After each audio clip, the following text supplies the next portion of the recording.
ಎಲ್ಲರೂ ಇದ್ದಾರೆ, ಅವರಾಗಿರ್ಬೋದು, ಗ್ರಾಮ ಪಂಚಾಯತಿಗಳಲ್ಲಿ ಆಗಿರ್ಬೋದು. ಈ ನೆಲೆಯಲ್ಲಿ ಯಾಕೆ ನೀವೆಲ್ಲ ರೈತ ಚಿಂತನೆ ಮಾಡಬಾರ್ದು?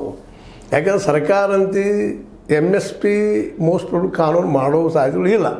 ಯಾವುದೇ ಬರಲ್ಲ, ಕಾಂಗ್ರೆಸ್ ಇರಲಿ, BJP JDS ಇರಲಿ, ಮತ್ತೊಂದು ಪಕ್ಷದಲ್ಲಿ ಯಾರಾದರೂ ಅವರಿಲ್ಲ. ಯಾಕಂದ್ರೆ ಅವ್ರಿಗೆ ಪಾರ್ಟಿ ಫಂಡ ರೈತರಿಂದ ಹೋಗುವುದಿಲ್ಲ.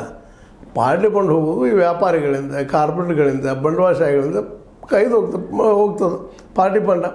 ಯಾರು ಪಾರ್ಟಿ ಫಂಡ್ ಕೊಡ್ತಾರೋ ಅವ್ರಿಗೆ ವಿಧೇ ಇರ್ತಾರೆ, ಅವ್ರು ಕಾನೂನು ಮಾಡೋರ. ಹೀಗಾಗಿ ಒಂದು ವೇಳೆ ರೈತ MLA MP ಇದ್ದರೂ ಸಹಿತ ಆ ರೈತ ಇಡೀ ಜನಾಂಗಕ್ಕೆ ಹೆಲ್ಪ್ ಆಗುವಂಥ ವ್ಯವಸ್ಥೆ ಬರಲಿಕ್ಕೆ ಸಾಧ್ಯ ಇಲ್ಲ. ಈ ಕಾರಣಕ್ಕಾಗಿ ಈಗೇನು ಚುನಾವಣೆ ನಡೀತಾ ಇದ್ದು ಇದು ಒಳ್ಳೆಯದನ ಆಗಲಿ, ನಿರ್ದೇಶಕರು ಯಾರು ಪಾರ್ಟಿಯವರಾಗಲಿ, ಯಾರಾದರೂ ಆಗಲಿ, ಆದರೆ ಅವರು ರೈತರಿಗೆ ಮಾರ್ಕೆಟ್ ಕೊಡುವಂಗೆ ಆದ್ರೆ ಭಾಳ ಯೋಗ್ಯ ಅನ್ನೋದು ಒಂದು ನಮ್ಮ ವಾದ. ಇದು ನಿಮ್ದು ಏನಂತೀರಿ ನೀವು ರೈತರು? ಇದರ ಬಗ್ಗೆ ಮಾತ್ರ ಚಿಂತನೆ ಮಾಡಿರಿ, ಹೇಳ್ರಿ.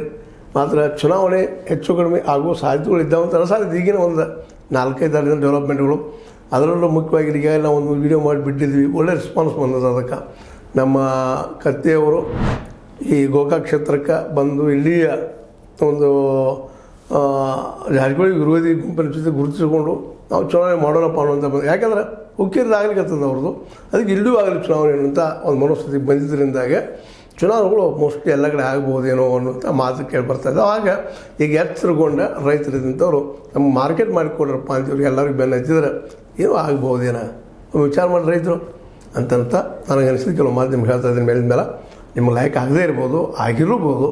ಲೈಕ್ ಮಾಡಿ, ಶೇರ್ ಮಾಡಿ, ಕಮೆಂಟ್ ಮಾಡಿ, ಜೊತೆ ಸಬ್ಸ್ಕ್ರೈಬ್ ನಿಲ್ಲಿಸ್ಬೇಡ್ರಿ. S16 ನ್ಯೂಸ್ ಅರ್ಥ ಸೀತಾರಾಮದು ಸತ್ಯದ ಕೈಗಳಲ್ಲಿ ವಂದನೆಗಳು.